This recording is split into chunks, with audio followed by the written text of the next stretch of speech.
Today we've got a special treat for you. I'm going to be breaking down my award-winning final expense sales presentation, which inadvertently earned me over $1 million by my 4th calendar year as a final expense agent. So please, like this video and subscribe if you're new to the channel, as this truly helps me and the channel out in a huge way. And just for liking the video, here's a photo of a super cute puppy dog.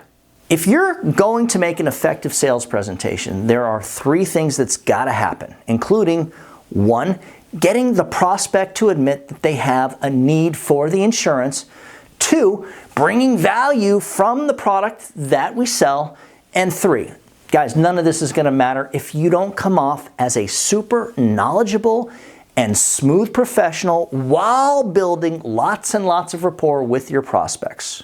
The 3 reasons sales presentation script, the one that I've used for years, has been duplicated by hundreds of insurance agencies across the country because when done correctly, it addresses the client's need for the insurance like right from the start.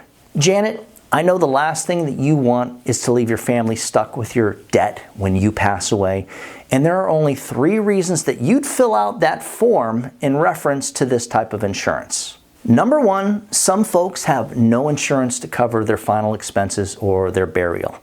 Number 2, maybe you do have an insurance policy, but you'd like to add to it because you feel like it's not enough. And reason 3, maybe you recently purchased a policy, but you want to see if you can get a better deal. Maybe you're not sure if you actually paid too much or not, and you're thinking about working with a broker like me. Of the 3 reasons, where do you fit in? Guys, once you've established the why, it's time to get into the underwriting phase of the sales process so that you can figure out which life insurance carrier and which product that you're going to actually present to the prospect. This is where you break out the medical questions page, which, guys, by the way, if you'd like a copy of the exact medical questions page that I've used to sell thousands of life insurance policies, all you got to do is stick around till the end of this video, and I'm going to show you how to get a copy that you can use for your sales presentations. I use the medical questions page to keep notes on the client, so you're still going to want to use the Insurance Toolkit software to find the best product for your client. And once you've determined which product, which carrier that you're going to use, it's time to go over the value. This is what we call the product presentation. It is really important to spend at least several minutes addressing the carrier, how the life insurance works, and basically you need to create a picture in the client's mind that's going to help them feel that they're not just getting life insurance, but that their family is going to get something that can potentially save them from a lot of trouble or potentially give them a lot more than what they had before. As morbid as this may sound, another thing that I always do during every single life insurance presentation or final expense sales presentation is I want to have a conversation about death and the client's most recent experience with losing someone that they either knew or especially loved. The best way to do this is to break out your story, your experience. I highly recommend getting really good at storytelling so that when you share your funeral experience, and really it's in most cases a canned experience, something that you share over and over and over the same thing, by doing it that way, it's got to come off in a way that not only gets the client's attention, but it gets them to want to open up and tell you about their recent experience with someone who passed away. Seriously, guys, if you're not a great storyteller, you've got to become one.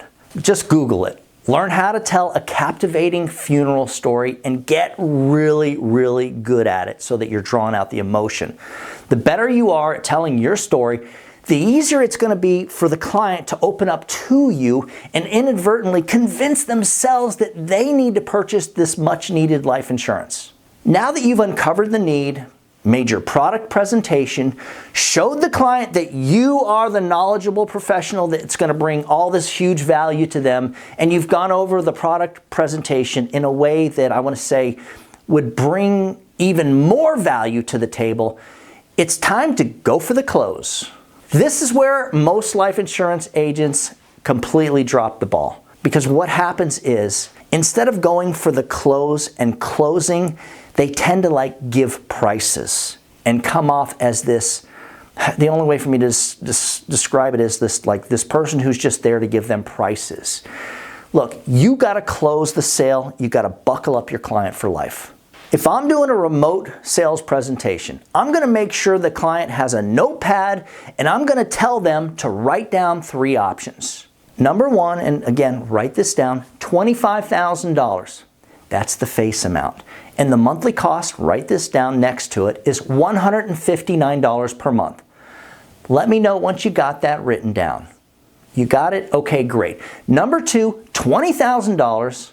The monthly cost is $117 per month. Did you get that? Perfect. And the third option is $15,000 of insurance, and the monthly cost is $81 per month. You got it? Perfect. Janet, when you pass away, do you want your son Jeff to receive $25,000, $20,000, or the $15,000 face amount? This is when you zip it. Don't say anything.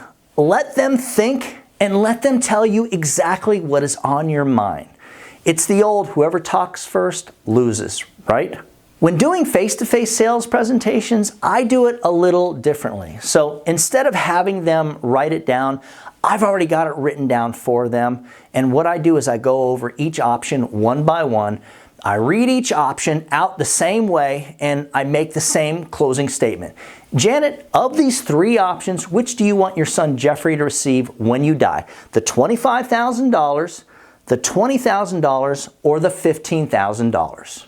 When done correctly, you're going to have a very high closing rate because you've addressed the cost in a way that will help them find something that they can actually afford. And you've built enough rapport and value in the product, there's no need for them to start with excuses or make objections. And here's the thing, guys.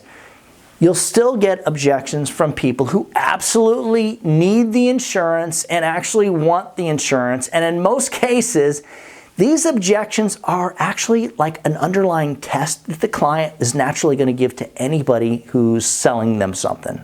You got to pass the test, and the good news is that's really easy to do. One of the best ways to deal with objections is to use the looping method described in The Way of the Wolf by Jordan Belfort. Guys, if you haven't read this book, you need to get it. You need to read it. You need to become that. That is the best method of overcoming objections.